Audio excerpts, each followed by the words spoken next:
Okay, good evening to you all. Welcome to this sixth and last, but not least, conference organized by the ESSEC Fund Chair. You're a very large audience, and it's just paying tribute to our guest, a worldwide reputation.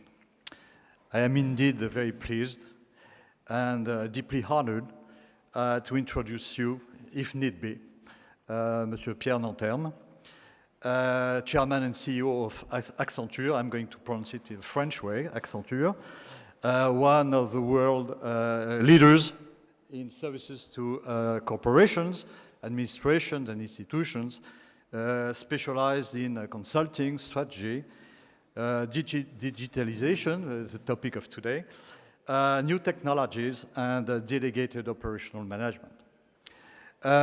If I'm not mistaken, I've just checked with Pierre, this huge corporation is present in more than 120 countries nowadays and employs more than 400,000 people. Almost 500,000 people. Okay, Pierre Nanterme is an ESSEC graduate, which of course adds to the immense pleasure of having him tonight just for ourselves.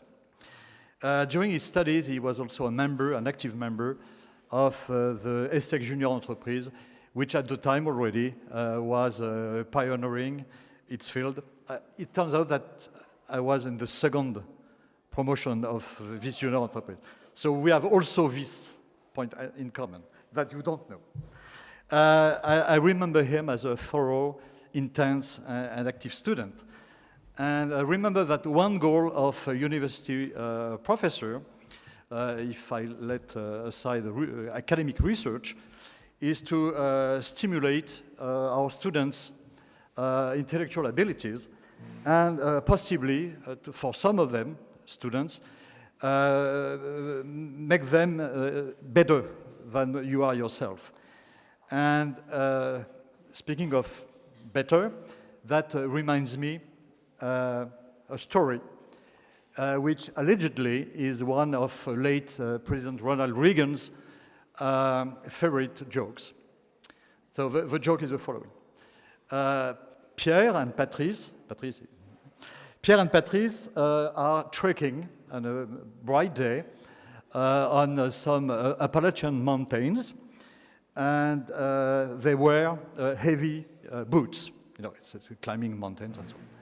And suddenly, a huge grizzly bear looms at the horizon menacingly. And immediately, Pierre takes off his heavy boots and fetches his light sneakers and puts them on. So Patrice is very surprised, and they say, Pierre, you must be kidding. You cannot seriously think that you're going to outrun a bear. And very quickly because of the bear, Pierre answers, well, of course not, but I expect to outrun you. Well, I am afraid that Pierre Nanterme indeed did just that. He just outrun me. But that's part of my achievement too, as a professor.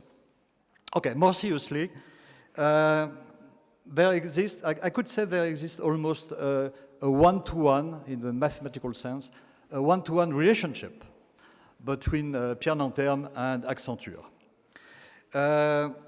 He's very faithful. All his career was inside this corporation. He started, I'm not going to tell dates, too much dates. He started his career at Anderson Consulting, which later on became Accenture.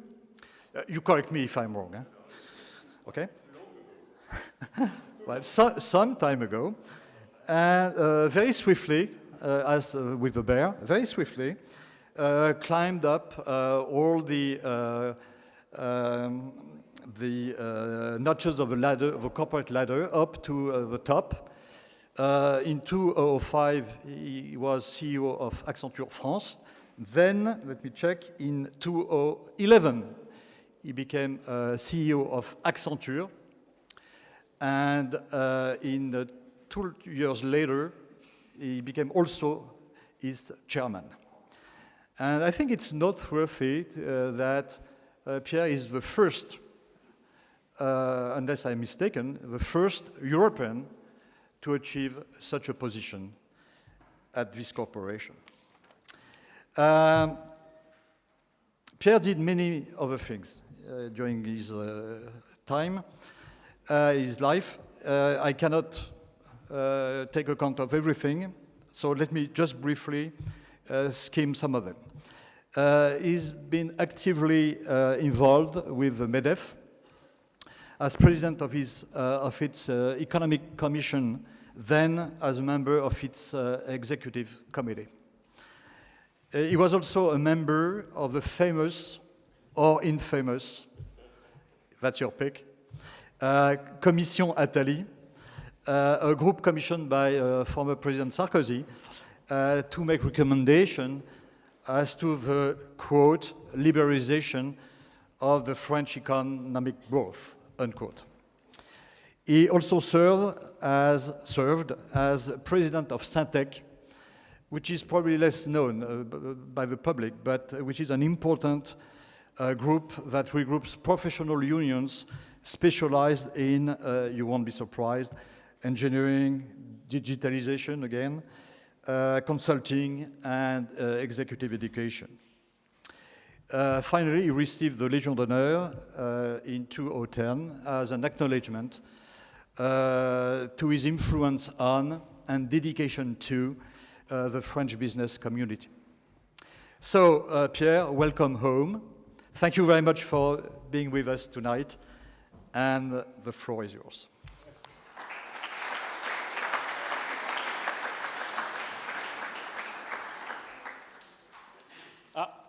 We lost the screen. Okay. If you well, take my jacket off. All right. Thanks a lot to Patrice for the very warm welcome, all the nice words. All of this is, of course, highly exaggerated, but I like the guy you presented. Seems to be a pretty good guy.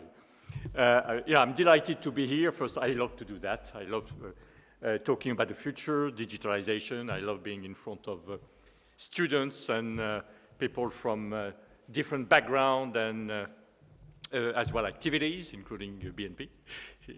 And talking about the future, which is all about the digitalization of services. I'm, of course, very pleased to be here. It's quite special this evening. You might have heard already from Patrice. Indeed, I graduated ESSEC in 81. A bit too long ago. I did finance, micro and macro economics and econometrics at the time. And my primary teacher at that time was Patrice. So it's very unusual and special for me to present in front of the one who's been my personal teacher 34 years ago. So that's why, as you have understood, I have quite a special relationship with Patrice. Probably I would not be where I am without the good courses you delivered to us. I'm not sure I got all of them, and I understood exactly at that time all the nuance of finance, but it has been helped me very significantly. And no doubt when you lead a company, quite a large company like Accenture, you need some fundamentals in terms of finance. It's a must-have competency. So it's always very special for me to be back home at the ESSEC, which is a place I like and I want to give back. Topic of the day is digitalization of financial services. So I'm going to try to give you some key elements you might remember, which are certainly relevant in the context of financial services, but might be relevant as well for other industries. But the illustration will be on financial services. If you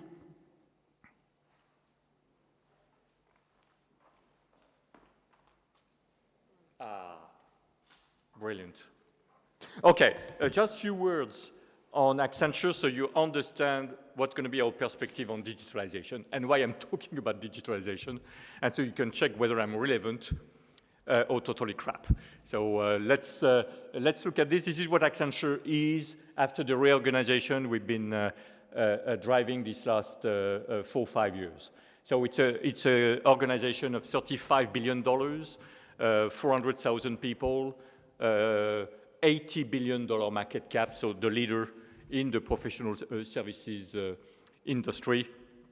We're generating a growth, an annual compound growth of about 8% these last 15 years, organic. We're generating in a range of 5 billion free cash flow every year and an operating income of 15%. So we're pleased where we are, not complacent, but we're driving performance. We're operating in these 5 businesses in front of you. So we're certainly the only one in our industry with that depth and breadth, starting from Accenture strategy, relevant at the boardroom, moving to the consulting, transforming the organization and the processes. Accenture Digital, which is our last creation, which is our digital native business around digital discipline, and I'm going to talk a lot about these disciplines moving forward. Technology, the backbone in putting the latest technology to improve the productivity and efficiency, and Accenture Operations. So it gives you a sense of what we do, and then we're operating in different countries. Interesting that 2 years ago, we came to the #1 in the US as professional services. So and I guess in Europe, we should be #1 by the end of this year, hopefully. In financial services, this is what we do, and you're starting to see the digitalization of many processes, and I will get back to the fintech, to the customer experience, the omni-channel, some of the features which are relevant in FS and which are relevant in other industries. All of this underpinned with a few acquisitions. I will come back on this. Second, in the context of driving transformation at Accenture and rotating to digital disciplines, we reinvested significantly in R&D. We're spending $600 million in R&D every year in these different capabilities, especially to highlight a few which are relevant in the digital. I'm thinking about Accenture Ventures, and I will talk about the fintech later in the presentation, where we have an investment fund of $100 million per annum to invest in the fintech, and where we are nurturing 1,500 startups around the world, and on a portfolio of 7,000 startups around the world. This is what we're scouting, if you will, on a regular basis, what we're calling the open innovation. So 1,100 is now 1,500. Then we have our labs. The labs is where we are driving innovation. So we have 7 labs, and all the labs have a digital discipline. As an illustration, in Saint Rosé is where we have deep analytics, predictive forecast, algorithm, and we're working on all sorts of cases, including the consumer genomic, how you apply deep, and I will come back on this, analytics and algorithm in order to better understand the propensity to consume almost anything from a customer, mining the data you have all around the world. I'm thinking about Washington and Tel Aviv, where we have our cybersecurity labs, where we're working on the latest encryption, as well as capabilities in what we're calling attack defense. So we are able to do replica of the latest major attack and protect our clients against this attack. In Sophia Antipolis, in France, very pleased with that, we have a lab which is specialized around the experience, the immersive digital experience, and I will come back on this, how using digital to provide a customer, client, patient, employee experience, which is absolutely unique and which is going to create stickiness. I'm sure all of you are spending a reasonable amount of time in front of your laptop. Raise your hand if you're an addict. Yeah, okay, I mean all of you, including me.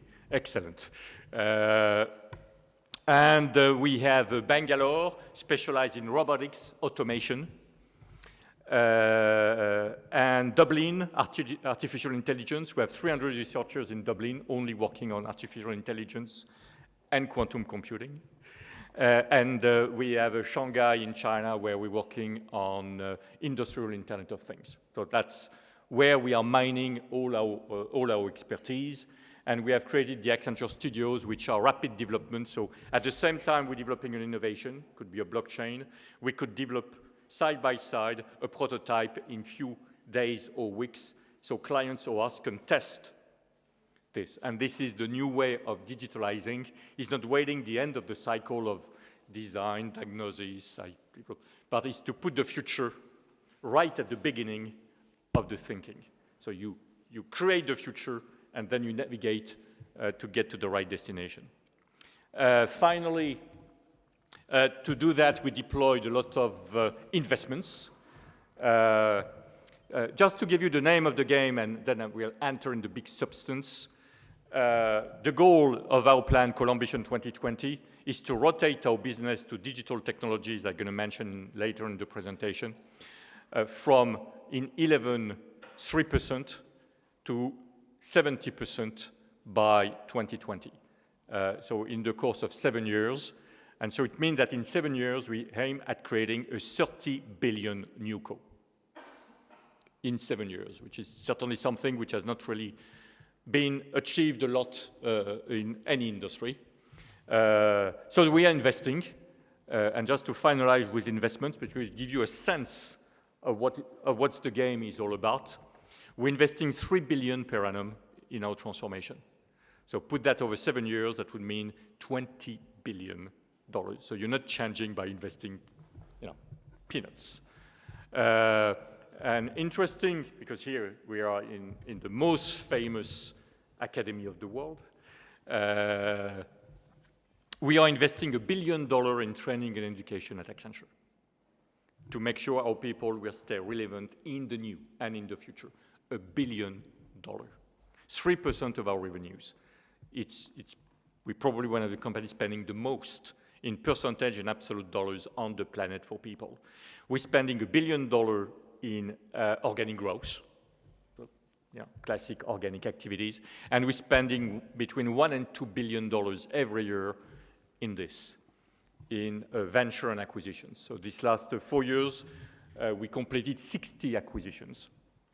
A lot you will see in the news. So look at the digital. In France, it was, for instance, Octo, Arismo. I will not comment all of them. But as an illustration, based on that strategy, with Accenture Interactive, we created in 4 years the largest digital agency in the world, ahead of Publicis, WPP, Omnicom, and the others, of $6 billion in 4 years, putting us at the front line of the digital marketing and the customer experience. That's the kind of thing we're doing. So all of this to tell you that I feel we have some feel about the digitalization of the industry, and you have probably a better feel of what Accenture is all about, because sometimes when you're getting big people, it's hard for them to really figure out, are you a consulting, a tech, an outsourcing company? What's the beast? And I hope you're getting the beast better.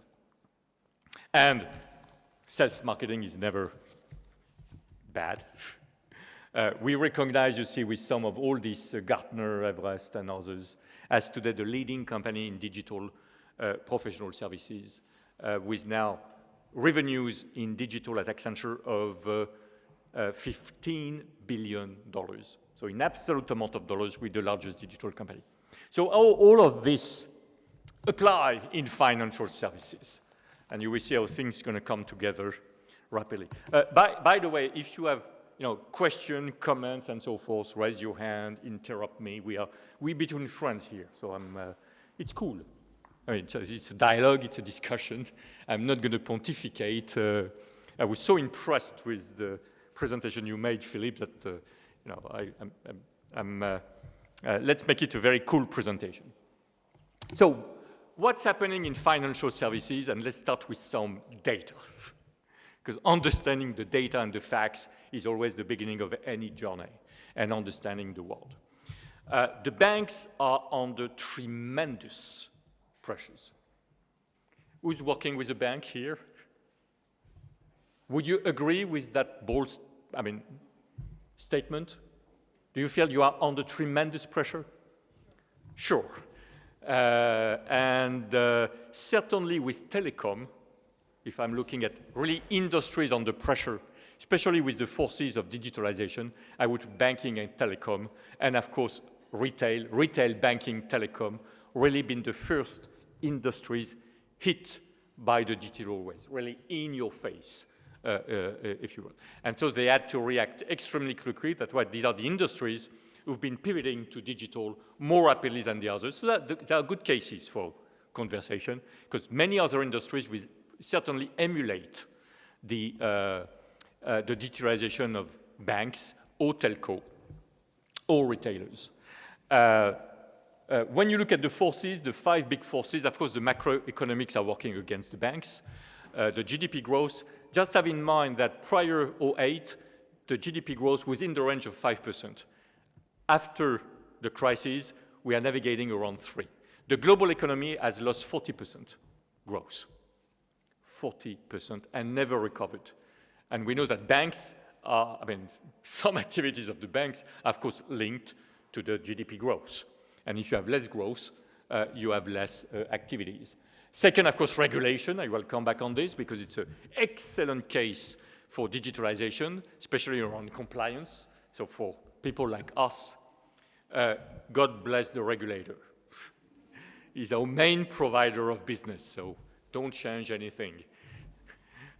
Basel 1, 2, 3, 4, 5, 6, 8, 10, whatever. Don't create more regulation, more compliance, but it's a big burden for banks. It's a big risk and it's a big burden. So it's a big burden to create the compliance capabilities and the level of risk if you're doing wrong. Some players paid billions for getting the thing wrong. And it's an excellent area for digitalization, so that is very good. Technology revolution, I will come back. Financial services, telecom are by nature technology shops. The factories are about IT, right? it's all digital already by essence, so it's big technology shops. And of course, all this technology has been fundamentally changing this last, it started probably long ago when we talk about artificial intelligence. It's not new. Artificial intelligence is probably 20 years, 25 years old, with a lot of leadership from France, by the way, in artificial intelligence, the first rule-based tools and techniques. The point is the acceleration. And what's new is what we're calling this exponential acceleration of the waves. They are coming now more rapidly, one wave after the other, and with a magnitude which is big. So it's bigger more rapidly. And of course, no industries, even no leaders, being used to face these big waves coming and all extraordinary, profound, and changing the game. New entrants and business model, of course, we'll talk about it. You certainly all know about the GAFA, right? The Google, Amazon, Facebook, and Apple, about Baidu, Tencent, Alibaba. So the big platforms provider are changing the game. The largest financial services company in China is Alibaba, as we speak. Number 1 in bank, in consumer credit, and in insurance. Bingo. Ahead of Pinan, for instance, in insurance. It's Alibaba. So it's very profound, where you have new entrants able to take a massive share. They're coming with new business model, and we talk about it. And of course, the customer behavior. Because now, whatever we want to do, first, we don't go to a branch. We go to the website. We go to the net. And when you deal with a bank, you want to have the same experience. This is what's new. Buying Nespresso online. I'm talking about Nespresso because it's one of the major implementation of Accenture Interactive. So we're very pleased that all the Nespresso experience has been delivered by Accenture Interactive. And I'm mentioning that because it's a big revolution that now all the digital capability you want to have should benchmark the best experience you have in another business. So when you use to the Nespresso experience, you want the same experience for your bank. You will not expect something different. Or you're going to switch to find the experience. We're going to be rich. We're going to be easy, right look and feel, and you will see. So you can't have the kind of late website design for a bank and the latest technologies for Amazon or for some other providers. So it's putting a lot of pressure given the consumer behavior. If you look at this, of course, some macro been changing the game significantly. So you can see, of course, the major drop in the GDP, especially in the mature markets, so less demand, and, which is probably the killer in that industry, I mean, negative rates, because when your business is about spread, I mean, the spread between 0 and 0 is not giving a big return, if not negative. So, I mean, making money when you have the choice between 0 and -0 is not getting a lot of room for maneuver. So you imagine the pressure where the interest rates are at 0 and maybe for quite a time. Compliance cost, I love this one.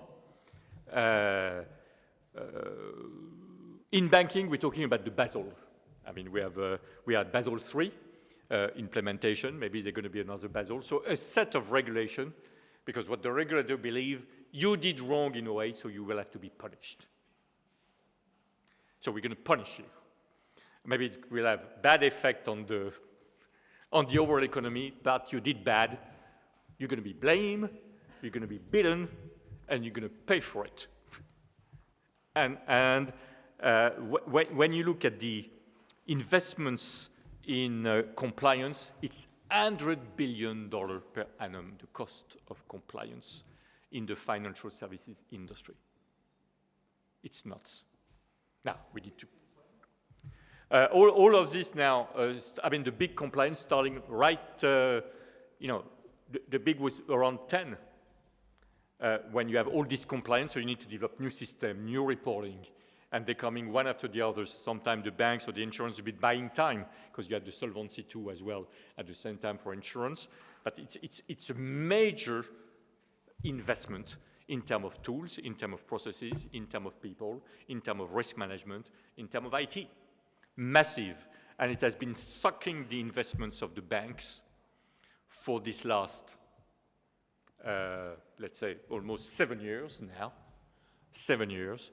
And all this money hasn't been reinvested in, you know, capabilities for the clients or for the reinvention. It has been sucked in this compliant thing. So let's talk about, and this, I suggest there are a few things you need to remember. As always in the presentation, it's going to be max the 2080. 20, I think it's good to remember, and 80 is going to be the story around the meat. Hopefully a good story. This is what technology is all about. And if you could remember this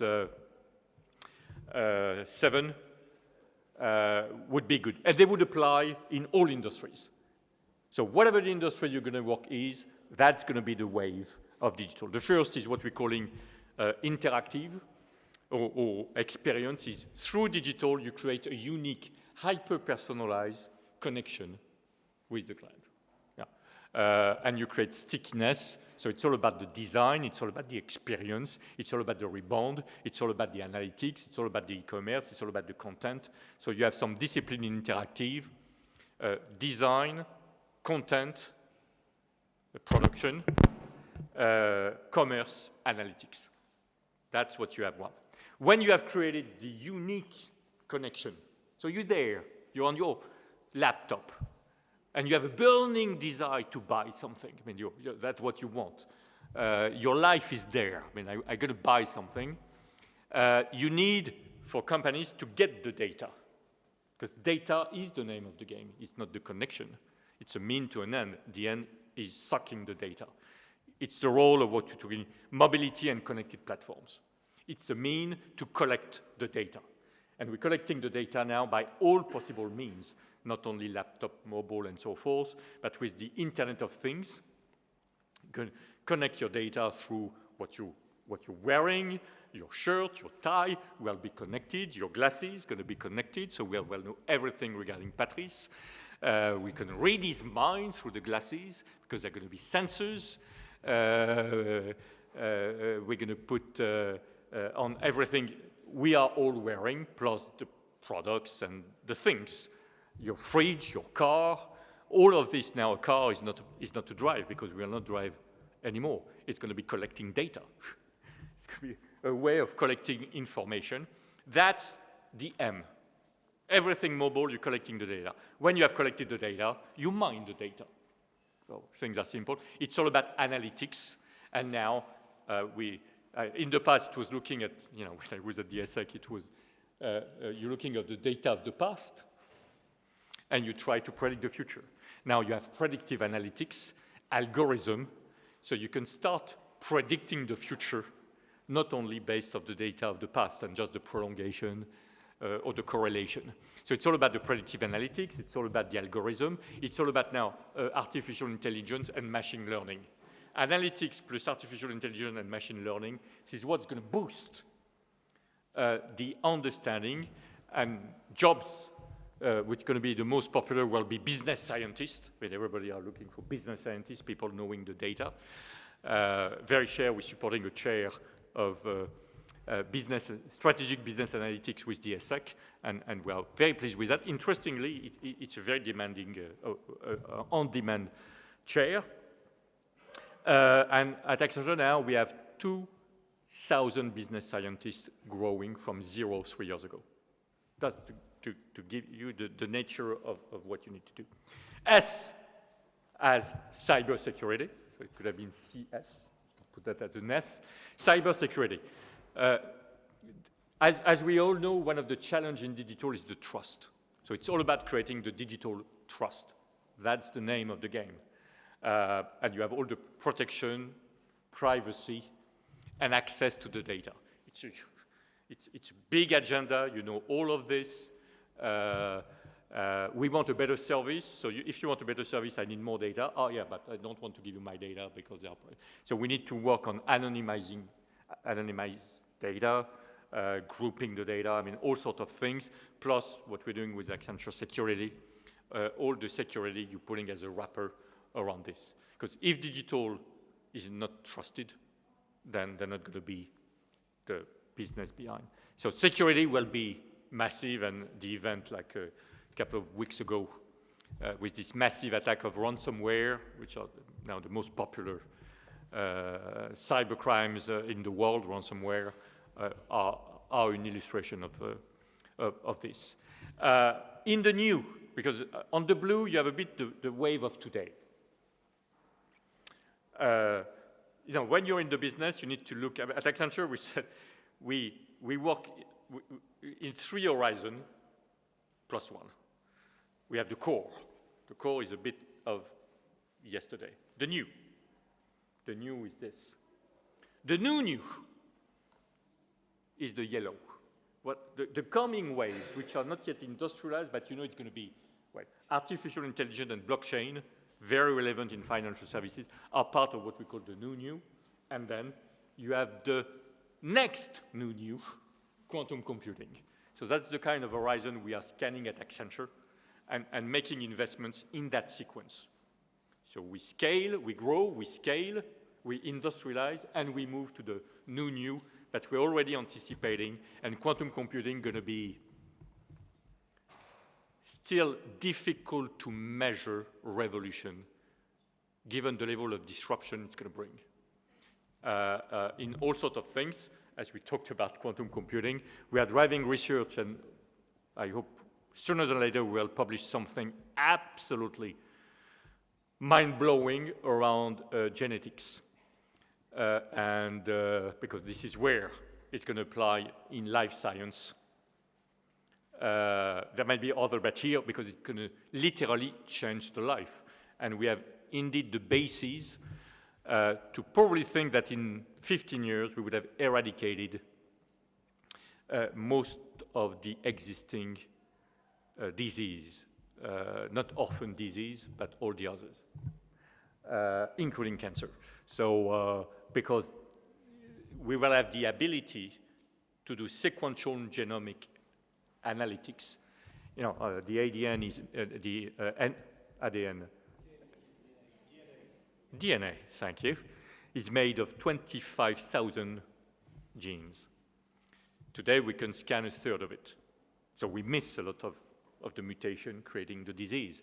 If you could scan the 25,000 genes and identify the mutation creating the disease, bingo.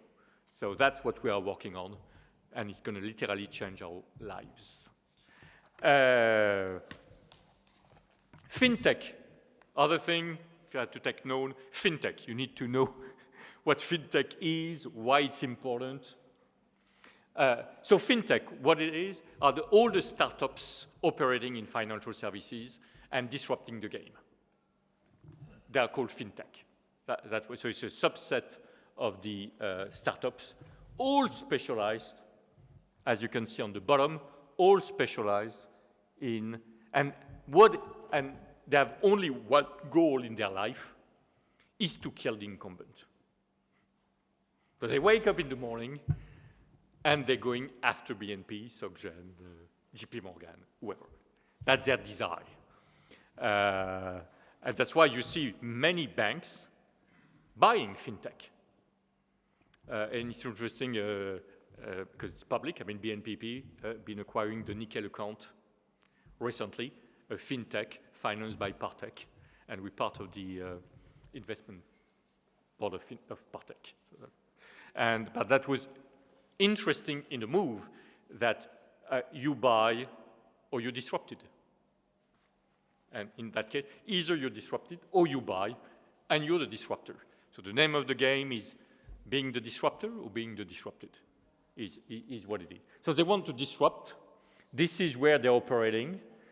You see all these names, and if you're in FS, you should better scan, know all what's going on in terms of this. So all the banks now, they're watching the fintech, cooperating, buying, or mimic for some extent.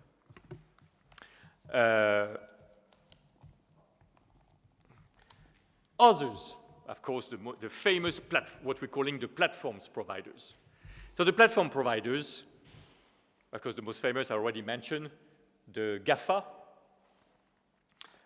for Google, Amazon, Facebook, and Apple. So I mean, I hope you all know this acronym by heart, because I mean, if you don't drop GAFA in any dinner, you're outdated. So you need to find a way to look at the GAFA. Now, if you want to be really on top of your game, BAT. Because, BAT, yeah, I know the GAFA. I'm disrupted by the BAT. So the BAT are the GAFA of China. So be like Baidu. Baidu is the Chinese Google. As Alibaba, the proxy of Amazon. And Tencent is the proxy for Facebook. So they have only three. So they are the same, but bigger. And with more appetite, especially Alibaba. I mean, what Alibaba is planning is, even Google is a joke compared to Alibaba vision of the world, of the Alibaba world, not the world, the Alibaba world. So you have the view of the Google world and the Alibaba world, and we all have to navigate between this world. So again, they want, through their massive transaction capabilities, they could do payment, and now you have Apple Pay, you have PayPal. So the point with some banks has raised this question, do we really need to remain in payments? Or are we already disrupted, and we should better concentrate in higher value services and less transactional, such as credit, investment management, providing higher services, payment. We're already dead. All of this is going to go through the platforms. And who's going to use their classic bank credit card in 5 years from now? You would just pay through a platform, Uber and so forth, and will be Apple Car, Tesla powered by Apple, and your car will be a credit card. We've been working with Visa to already create the first credit card car. So your car is paying for you. And so you don't need any more a credit card to pay or to give. Yeah, you're getting in the US in front of the pizza shop, the car will pay for you. And you get the pizza. So, and all sorts of other techniques. We developed, by the way, Uconnect on Fiat. I don't know whether Fiat, you have the Uconnect, which is the first connected platform. It's the connected platform of Accenture, which is doing the Uconnect. So, 31% of customers considering buying banking products through platforms. You imagine if a bank is losing 31% of their clients? No? That would be big. That would be big. That would be big. And the customer behavior, of course. It's a big question, branch, not branch, what kind of branches, to do what? And all the banks have programs that, what do we need? We need something physical, and we are moving more and more with an hybrid model, which is going to be at the intersection of digital and physical. A bit à Nespresso, which I think is a good proxy for, and many banks, I'm thinking about Santander, is working around new concept with designers, and we bought at Accenture the largest global branch designer, where you will have corners. So all sort of look and feel. So you will have corners in a supermarket where you will do operations. All of this linked to your digital and all these activities. But of course, branches, you see what's going on. There is a massive drop. Channel frequency of use, internet 70%, branch 25%. This is what it is. So if there is anyone believing that the banks will be the banks we knew these last 20 years, no way. It's gone. It's gone. So there is now a few years, hopefully, to reinvent. So in that context, what are the priorities? If you're a financial services institution, what do you do? I mean, and maybe you can capture this framework. You have an approach, a methods, because digitalization is a journey which is structured. So you need a digital strategy, and the name of the game is how to be the disruptor and not the disrupted. That is fundamentally what a digital strategy is all about. So you need to understand the disrupting factors and see how you're going to play to be the disruptor. And then you have three major digitalization happening. So you could remember this one because, again, they are cross-industries. It's all about the digital consumer, the digital enterprise, and the digital operations. Those are the kind of three domains where you apply digitalization. Digital customers, I'm sure it's clear for all of you. I mean, we're all doing stuff. So it's all the interaction between the customer, the digital interaction. Digital enterprise is interesting, is how you're going to digitalize all the processes of the company to be more effective. HR, finance. For instance, at Accenture, we're driving all our forecasts with predictive analytics. So before we have hundreds of people in 120 countries trying to understand and to feel how next month's going to look like. Next quarter. Now our CFO is pushing the button and the predictive forecast and analytics is giving us the answer. And so far, these last 2 years, the answer of the predictive analytics has been better. Beat the people bottom-up process with massive savings. So digitalization of finance, digitalization of HR, all the Accenture HR interaction are digital. All the performance management process now is digital, enabled by mobile with an interface à la Facebook. So you have your professional services like if you were in a social media, because this is what the millennium wants to have, and not anymore once a year, the physical 101 famous annual meeting. I don't know you very well, but I will tell you your evaluations. Thank you very much. So now it's a kind of ongoing process enabled by digital, all of this millennium friendly. You can digitalize the governance. We talked about Patrice, and we've been as far as digitalize could do. We have no headquarters, so all our governance is run digitally. I have only one management meeting, who's still physical, every 3 months with the Global Management Committee. Every 3 months, the 22 days. That's it. All the rest is digital. We are the largest user of Skype for Business. So all our meetings are through Skype for Business. We have now more than 100 telepresence sites. And the quality is HD, surround. I mean, you feel like in a movie, Star Wars. You know, you can see everyone breathing or sometimes sleeping. You can see them snoring. So you know everything. And we've been up to digitalizing the CEO, myself, with the use of hologram. So we've been using the last 2 years hologram, so I can deliver a presentation and a speech in multiple locations around the world. So the last was, I presented on stage in Chicago in front of 500 people, and I was just in the studio next to my office. No travel, no physical burden, fresh, an hour, bingo, and I could do some high productivity, good for the carbon footprint, and my hologram was on stage, and you have people doing selfie with the hologram. And we had, for the first time, we tested a conference between me, I was in Paris, our HR officer, she was in New York. We were both on the same armchair, so that was the same we had in Paris. So, and with the photo, she was in New York, I was in Paris, we were next to each other chatting. The two holograms chatting. And so, of course, for me, the only challenge was when I was turning to her, I had the wall. So it was, so they put the picture of the HR officer, so at least I could see her, but I've been spending an hour talking to the wall.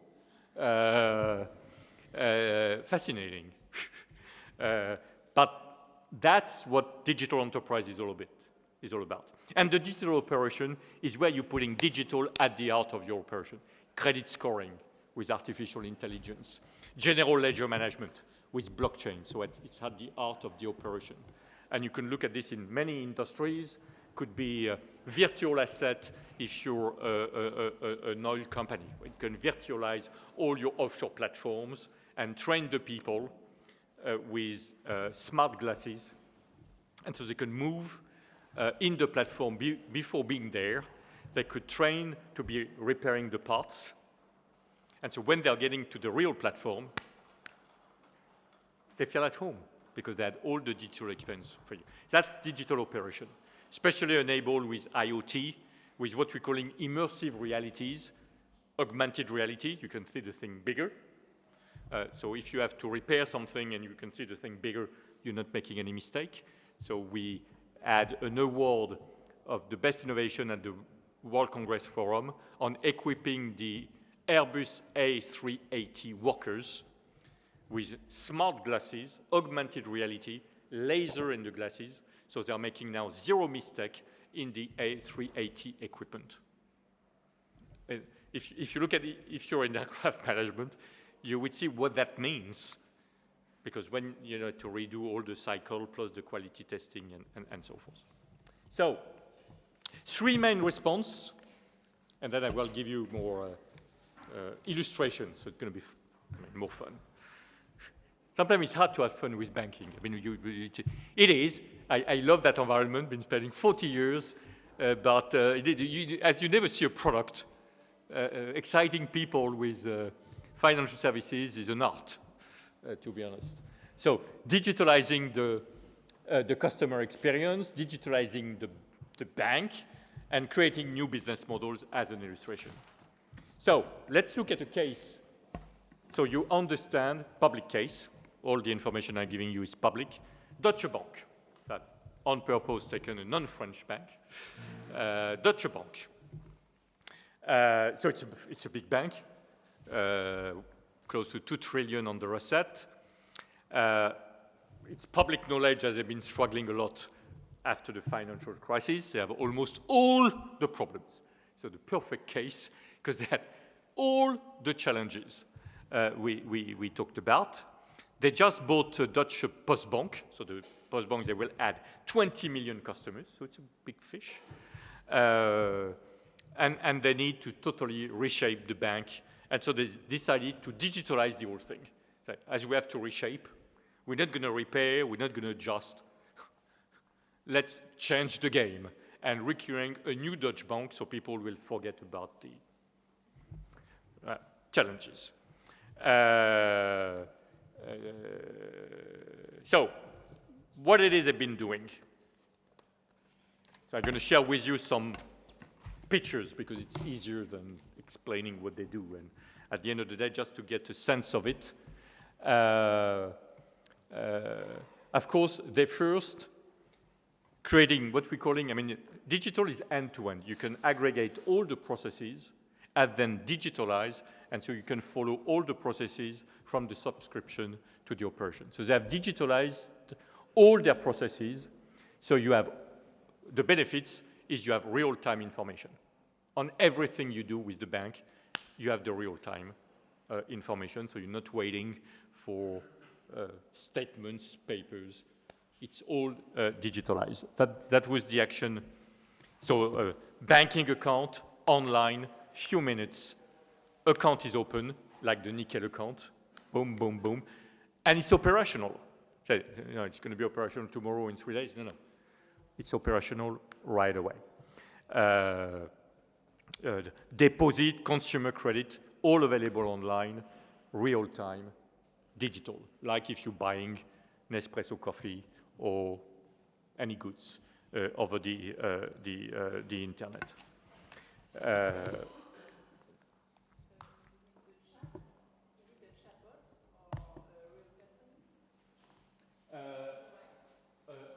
On the right, I mean, you have both. I welcome to the in investment management. I welcome to the new virtual agent. Good fun, the virtual agent. Love these guys. Then you have on one application an app. So now everything going to be on app. You could have all your customer need in one application. So that's what has been done. Now let's get to the maybe things we're going to tell you a lot. Retargeting. So when you're digital, there are things you could do which are interesting from a business standpoint. Retargeting. It's today we can identify this public data, what people are doing over the net, with all protection and privacy, but you know a lot, to be honest. A lot. On what people doing that are buying and operating. And so, based on their behavior and preferences, we are automatically redirecting them to the site of Deutsche Bank. So you see, instead of waiting in your branch for a customer to say, maybe someone going to get in and open an account. Maybe not. And maybe never again. Here, you're redirecting people based on their preference. I mean, the preference might be, oh, someone is looking to buy a car. Boom. You go to a credit consumer at the bank right away. So you imagine the power. That's what's the power of digital. Because you're not moving any more bodies. You're moving preferences across the different channels. Second, third-party marketing. So bringing non-banking. Because when you're digital, in the past you have some banks. I remember the Crédit Agricole, for instance, creating travel agency in the branch. So we have a branch, we need to do something with the branch and selling other things. Here, easy. I can create on their website, given the interest. So again, I know everything regarding my clients from a digital standpoint. So I know if someone has a propensity through their credit card, they're buying, is a frequent traveler. Me. You're traveling a lot. Yeah, traveling a lot. So you might be interested by this. It might be travel, or it might be, why don't you consider buying hours on a private jet? Boom. And you will have a special, given it's a preferred supplier for Deutsche Bank, you will have maybe a 5% if you subscribe now. So that's what we could do. The robo-advisor. So we're getting to the latest technologies, artificial intelligence, that now when you're going to speak to your advisor, it's not going to be, so in the past it was a script, so you're answering questions. What do you want? What do you want? The call center experience, I know whether you've been connecting a call center, been dramatic forever, especially in the telco. Press 1, press 2, press 3, press 4, wait, and start again. 1, 2, 3, 4. And then, okay, you've been disconnected, try again. Here, now, in natural language, which is one of the artificial intelligence feature, natural language is part of AI, artificial intelligence. The robot will answer your questions. And so you have different robots. Watson technology could do things in natural language. Amelia, which is our partner from IPsoft. Google, now Facebook, Amazon, they all have their natural language robot. And very soon you will have that at home, prepare a coffee for me, boom, boom, boom, and the robot will do that for you. Of course, in financial services, it's very interesting because you will have the financial advisor, and instead of having someone waiting in a call center for a call, you will have the machine answering simple requests. And so you're keeping the human interface for the complex requests, because the robot so far could handle, in our test, easily one question. What is my bank account statement? Okay, easy. One question, one answer. Then when you're starting to have two questions at the same time, we're getting to 3. I would like to know that, knowing this, and taking in consideration that. The machine is starting to, you can start to see the smoke around the machine, but we're getting there. But they can't do better than this so far. So then you need the human being to start understanding. I would like to understand my investment profile, my investment bond, and if I'm doing this, if I'm more risk, and the machine will not be able yet to process that today. But they're talking in natural language, which is getting better and better, better and better. So that's fun. And of course, in portfolio management, it's a good application because you want to call and understand where is my portfolio results, my investment strategy. And then you can use, the machine learning are more used for analytics, because the machine learning is providing, you're using machine learning to make, for instance, we're using machine learning to make Amelia, which is our virtual agent. She's learning, Amelia. So every day she's learning and she's getting better. For instance, the last time I co-presented, we had a webcast with the 400,000 people live online, which is unique to do that. And I co-presented to our people with Amelia. So it was me, and I invited Amelia, and Amelia answered question. It was a bit prepared. A lot prepared. Massively prepared. But it was very impactful because she was answering, and she did the wrap-up. Say, okay, Amelia, could you summarize what happened during the meeting? And what it is you're getting from the meeting? What are the kind of 3 or 4 things? And she said, of course, Pierre, thank you very much. I think it was a very good meeting, blah, blah, blah, blah, blah, blah. And the 4 things are 1, da, da, da, da, da, da, da. And so the machine learning is helping Amelia to learn more rapidly. But we're using more machine learning for this, but for analytics, because it's bringing massive power to the data. And so the data are becoming more intelligent. And here is the fintech story, where we aggregating services. So digital could do that. You can't do that in a branch. Here you can aggregate services from other partners and provide these services online. It could be the service of a fintech or a service from another bank you're partnering with.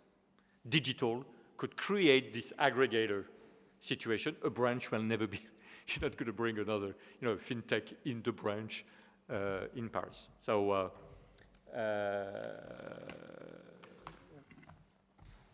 so that's what we're doing with other services, especially with the fintech or other providers, and you're an aggregator. So that's the kind of thing you could do through digital. Then I wanted to cover 2 other domains and maybe getting to your questions. Predictive analytics. I mean, you can't talk about digitalization without talking about analytics. We said, I mean, the currency of business is not anymore the euro or the dollar, it's the data. That's the new currency for the business. And it's all about, remember this, because again, at a dinner, it's cool to place it. It's all about monetizing data. So monetize data, it's cool. Monetizing data, leveraging the GAFA, you have that kind of thing, and and the bat. The bat here, I think the bat are monetizing data much better than the GAFA. Profound. Predictive analytics. So you could do all these things. So segmenting, next best purchase prediction, which is, of course, based on what you acquired. What is your propensity to buy?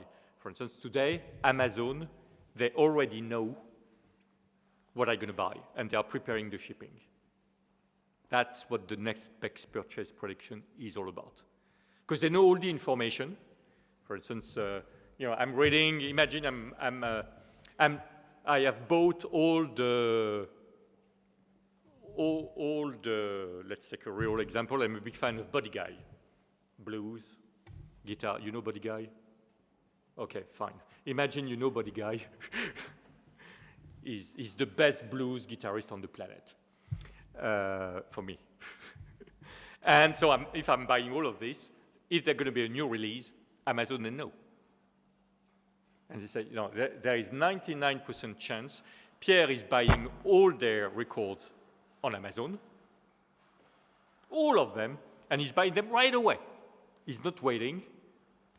Prepare the supply chain, prepare the ship, and be prepared to launch, because in the coming 2 days, Pierre will buy it. And that's why they are, with this, they are prepared to deliver in an hour, maybe 30 minutes, because the drone will be over your head even before you have the idea of buying the record. But he's waiting for you because he does know what you don't know. And then suddenly you will go to your laptop. There is this new Buddy Guy thing, and the thing is dropping from the sky. Say, shit, they are very good. No, they know. This is what predictive analytics could drive. And finally, blockchain. I mean, you need to know blockchain. Again, it's a must do. Nobody knows exactly what you do with that, but you need to know the blockchain. So the blockchain has been created around the Bitcoin. You probably all remember the Bitcoin, which is this internet currency. And they created a blockchain, which is a distributed ledger. So in most of the banks, you have one big central database, one big thing, costing a fortune.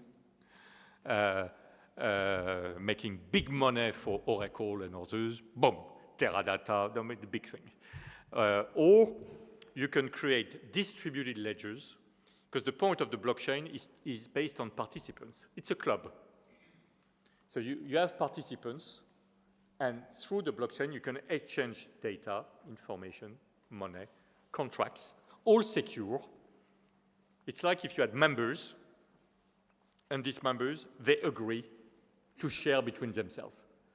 And the cost is zip. That's what's the blockchain. That's why the banks are looking at the blockchain for collateral management, for instance. You're doing a lot of things with your correspondent or with collateral. Blockchain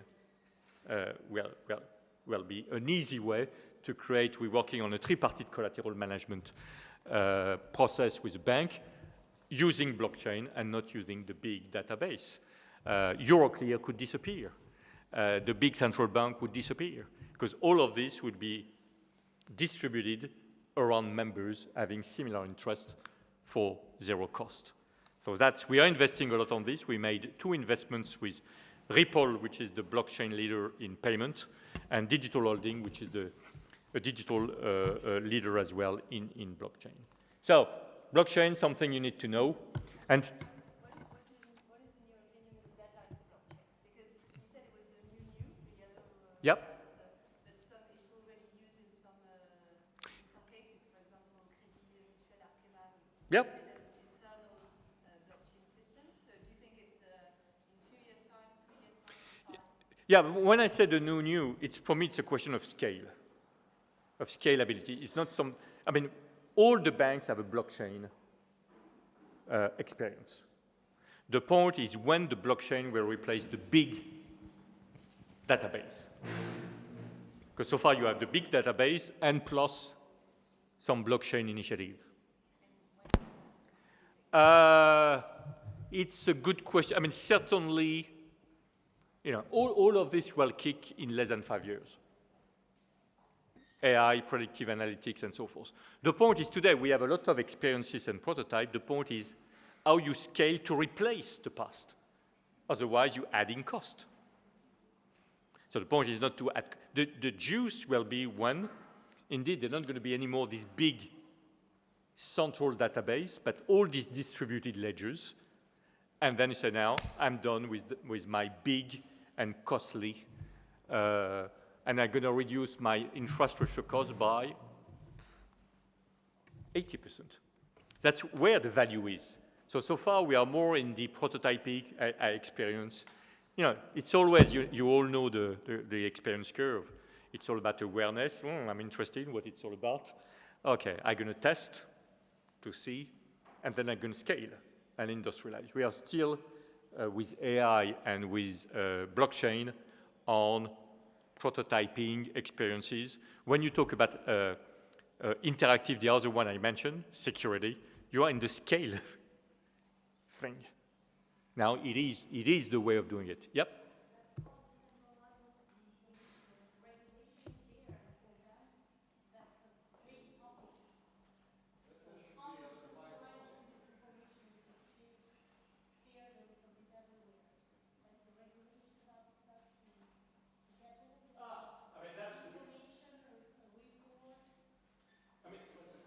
The question is, all of this is speculated on the fact of gathering data. That's digitalization is a data. That's what it is. And now you have unlimited capabilities to mine data, should you get the permission. So what's blocking is data regulation. And it's an interesting question. I spent 2 years on a group with the European Commission, one you didn't mention, but which was probably the most painful experience in all my career, with Nelly Cruz. Not my experience with Nelly Cruz was great. She was a great European Commission on the cloud data European regulation. It was painful because all of this is about speed. When you're working in a European Commission, the first meeting is all about setting the agenda. So you're starting setting, okay, the agenda. So we were like, da, da, da, da, da, da, da, da, da. Okay, so we need to look at the agenda in 3 months from now. So no, in 3 months, we believe we would have finished the whole thing. No, you have finished the agenda. So you agree on what it is you need to solve for.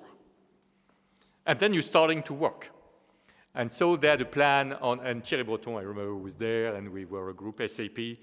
I said, okay, so we will be able to deliver probably a first blueprint in 18 months. No, in 18 weeks. In 18 months, the topic will be irrelevant, and we will have to start another topic. We're going to take another three years, and we will never get anything accomplished. So we worked a lot on on data. You have 3 issues.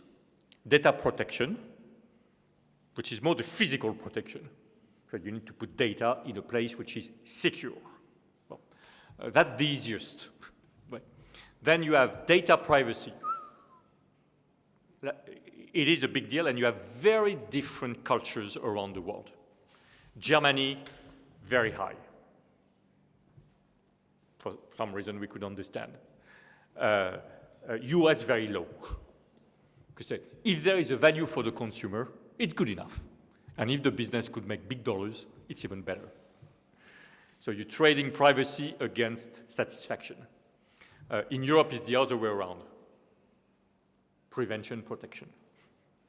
So especially in Germany, France, and you have 28 countries belonging to the euro, if I'm right, and you have 28 data regulation. In the US, 1. So that's why the cloud adoption in Europe, the public cloud in Europe, is zip compared to the US, because you need to comply, if you're a company like us, you need to comply with 28 regulation on data. And 3 is data access. I want you to access my data, but I don't want you to change my data, which of course is important in life science. I'm very keen that you access to my blood type to save my life, right? I guess probably more of us would say, for sure, to save my life, access to my blood type rapidly before I die. But don't change my blood type, because then it's a problem. So on data, it's all of the things you need to master. And you have the data shield. I will not enter in detail, which has been the agreement between US and Europe on a minimum data management and regulation. So it's still a bit the Far West, and you have the opt-in and opt-out. In the US, if you say nothing, you're in. In Europe, it's the other way around. I need the consent to use your data. In the US, it's the other way around. I'm going to use the data, except if you disagree. And I will not answer the question, by the way. So you need to go to the website in small letters. Say, if you want data protection, and then you have 10 screens, so you stop before. In Europe, it's the other way around. So data is a big deal. Yeah, I mentioned that. It's just the final slide around. If you want to go digital, and whatever the industry is, you will need to create a digital governance. Probably you've seen the rise of the chief digital officers. So there are new roles in this digital environment. Business scientists, so a lot of new capabilities. You need to work, and that's a profound evolution of organizations in an open, what you're calling in an open architecture. It's impossible for a company in digital to work on its own. Look at BNP acquired Nickel, and they're working with the ecosystem, and they're opening a lab in the valley. And you need to have interaction. If you're in whatever, Publicis, WPP, you need to work with Google. By the way, it's your best enemy, but it's a friend-enemy kind of thing. So you need open organization, and it's very disrupting. You need to review totally your consumer experience. See, with a bank, the experience of the branch compared to the experience digital will be extraordinarily poor. So you need to think your experience, and your experience not for the bank, but what is the best digital experience I need to replicate. If the best is Nespresso or Amazon, everything should be like easy as Amazon, or nice as Nespresso, and both. So the quality, that's why you have more and more designers. Sorry, 3 years ago we acquired a company called Fjord. Fjord was quite already a leading company in digital design of experience, digital experience design. 150 people 4 years ago. Today we grew Fjord to they're going to break the 1,000 people. 4 years. The largest digital design company. Why? Because now, whatever the industry you're going to be in, probably, and the interaction you will have with the leader, one of the first words which is going to come is experience. And then design. But the first is, I need to provide a new experience. I need to give a new experience for my employees. I need to give a new experience for my customer, right? The word experience is becoming now native in organization. So it's not anymore, I need to provide a service. No. I'm not going to provide a service. I'm going to provide an experience. So the service will be perceived as a fulfilling experience. Oh, I have a nice experience, so I'm going to do it again. I mean, that's the point of the experience, is you like the experience so much that you buy an espresso capsule for more than you're drinking coffee, because you love the experience. Build the technology we talked about. You remember, I am a CS, business intelligence, BL, blockchain. If you remember one thing, maybe just remember that, and you will be current. And then you have the massive workforce transformation, which in itself would require a conference. So again, we're spending $1 billion in training and education, because you don't need good people doing data. You need business scientists knowing algorithm. So the level of digital quotient, so you need to raise the digital quotient of your enterprise, which is a sophisticated and academic way. You need to have good people in digital. It's raising your quotient. So, and we're working on it, because at Accenture, we had to raise our quotient. That's it. I'm ready for questions.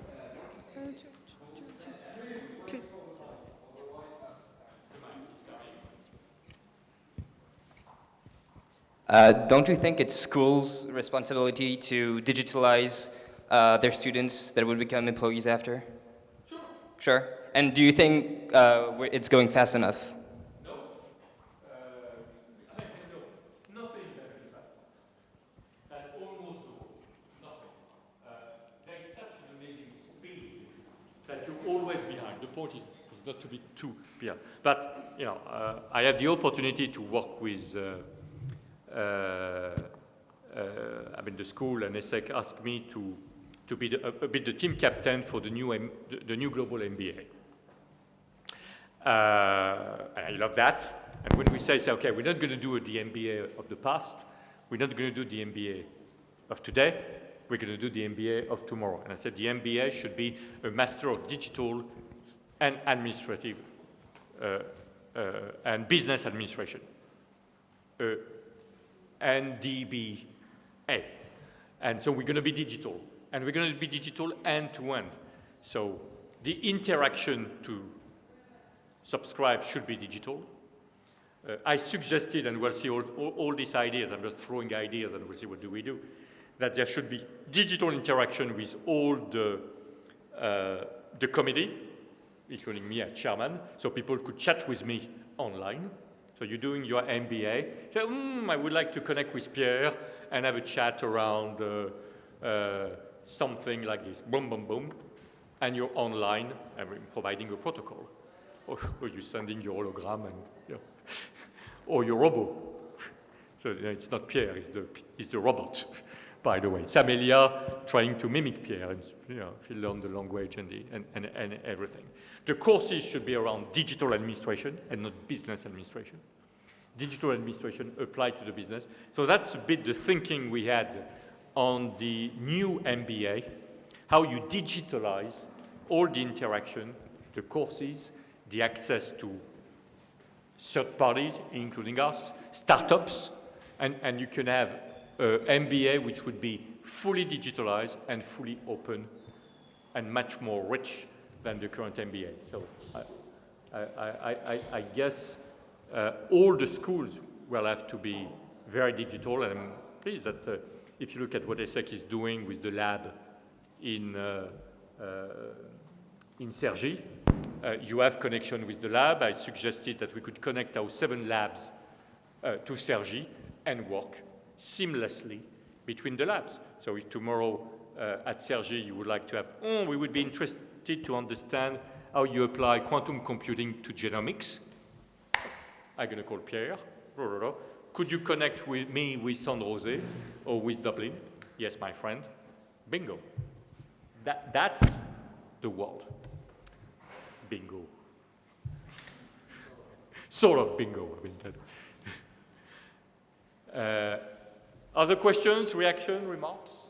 What kind of talent from business school students, not engineers, what kind of talent are you looking for at Accenture?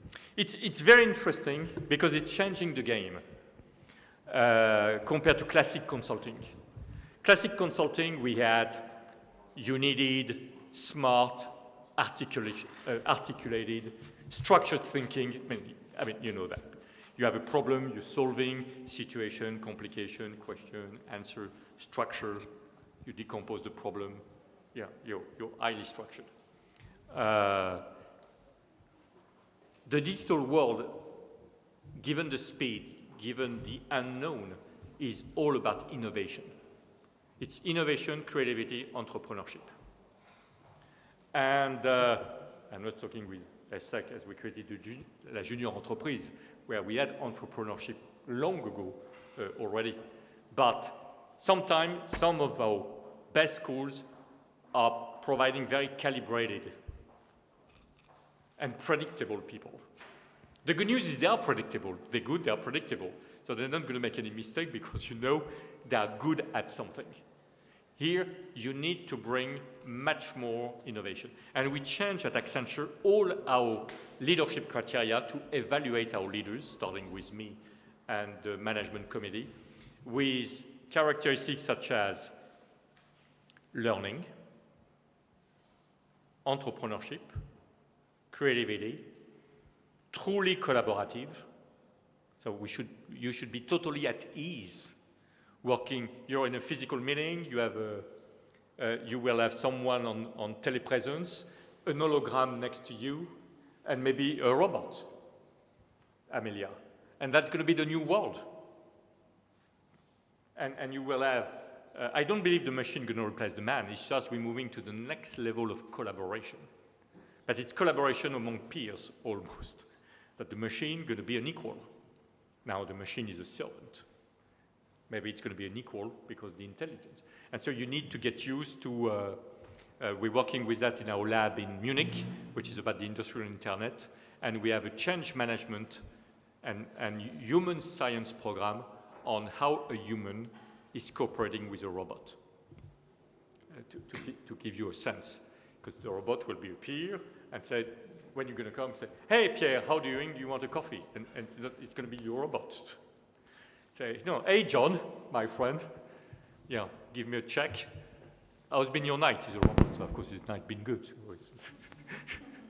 So, but that's the evolution with more learning, more creativity, more entrepreneurship, more, and maybe the one I like the most, and where, frankly, some of our leaders failed because of their background or because of their personality, was to be at ease with uncertainty and ambiguity.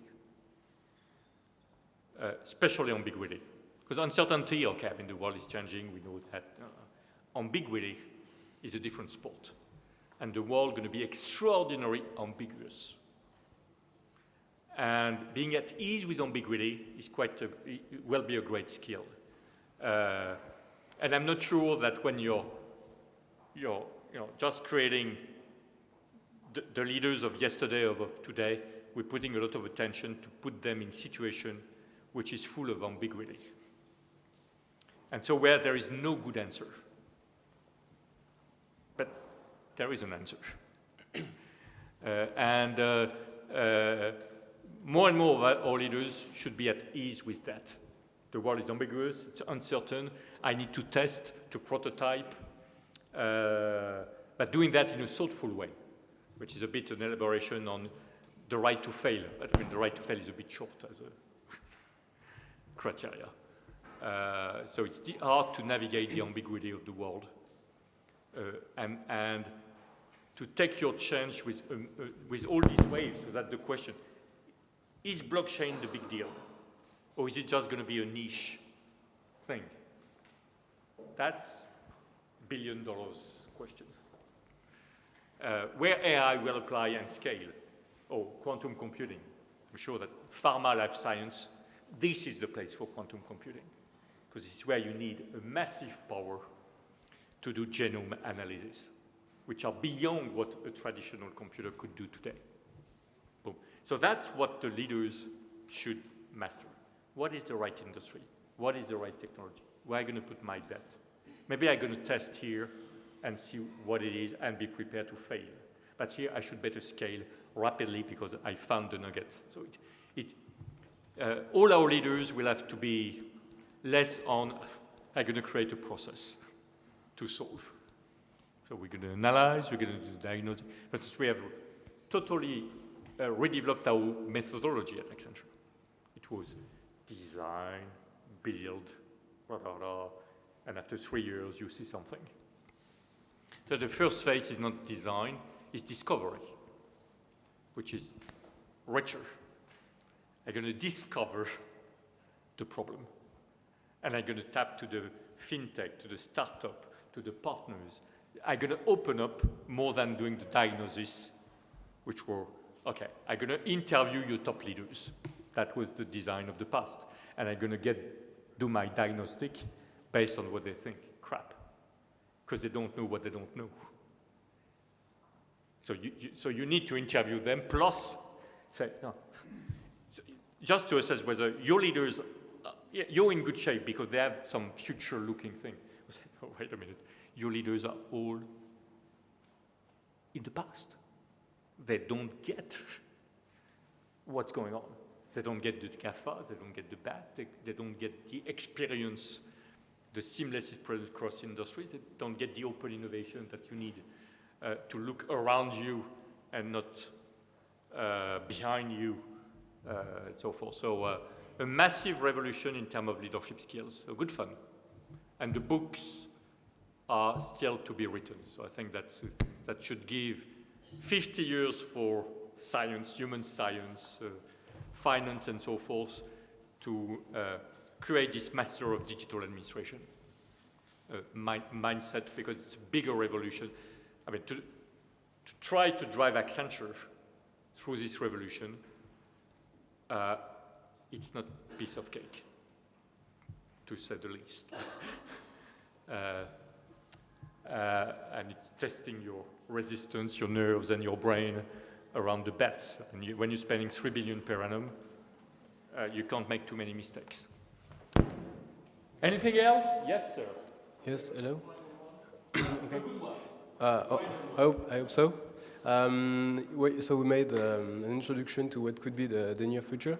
I'm a bit more down-to-earth question related to your actual structure for Accenture. So because you say we are talking about blockchain, about machine learning and so on, but it's currently a tiny part of your activity. So that my first question is maybe to have details about this, and after this, when I missed the beginning of the presentation, and when I just arrived, you were talking about the external growth, the VC activity, so my question is, because I'm interested into private equity and this stuff, how do you organize for this? This is within your team, or how do you deal with this? So, what is the mechanic? What is the mechanic of innovation?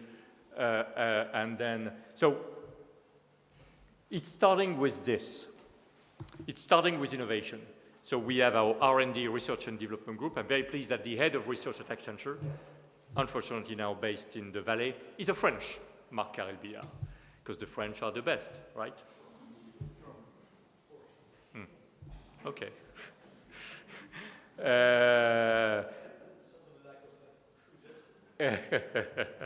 And so it's starting by innovation. So what do we do with the blockchain and things? So we have the core, we have the new, and we have the new. To have the new and the new, we have created what we're calling, sorry to be a bit more specific, what we're calling strategic growth initiatives, SGI, incubators. So we incubated interactive, we incubated analytics, we incubated all of this. All of this has been incubated. Take that. And then, when we have developed enough evidence that there is a scalable market relative to Accenture, where we can be big dollars and big activities, because at the end of the day, I'm paid for that, then we move these. So we're doing that in our labs, right? Accenture labs, Accenture studios, and we have a lot of prototype. We understand by industry, is it applicable? Which are the best industries to start with where we could scale? When we could scale, we move there. Boom. Oh, here, it's becoming a business. So Accenture Interactive, as I said, is today a business end-to-end, $6 billion, number one, bigger than Publicis and WPP. So, and it was an SGI.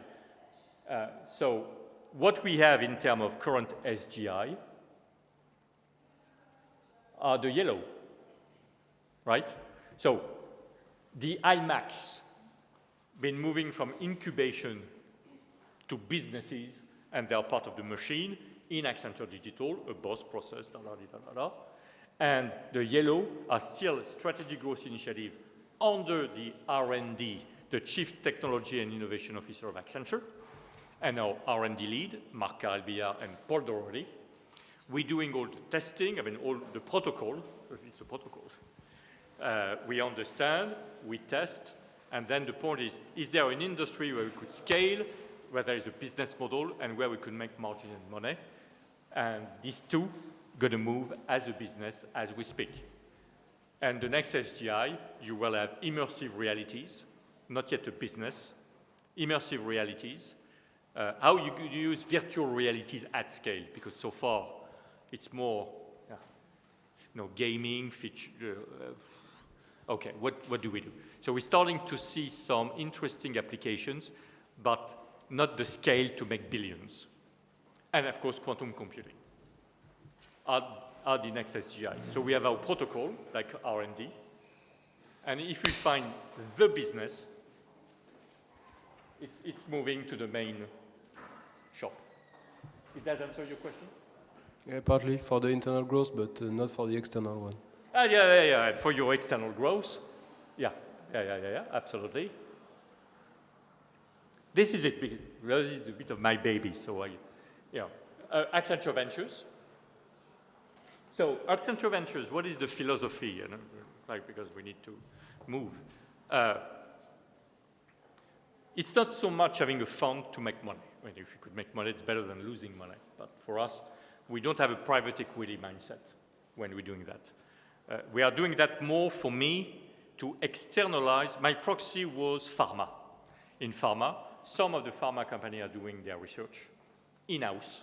Some are subcontracting research to biotech because they believe it's going to be more vibrant and so forth. So this is what we have decided to do.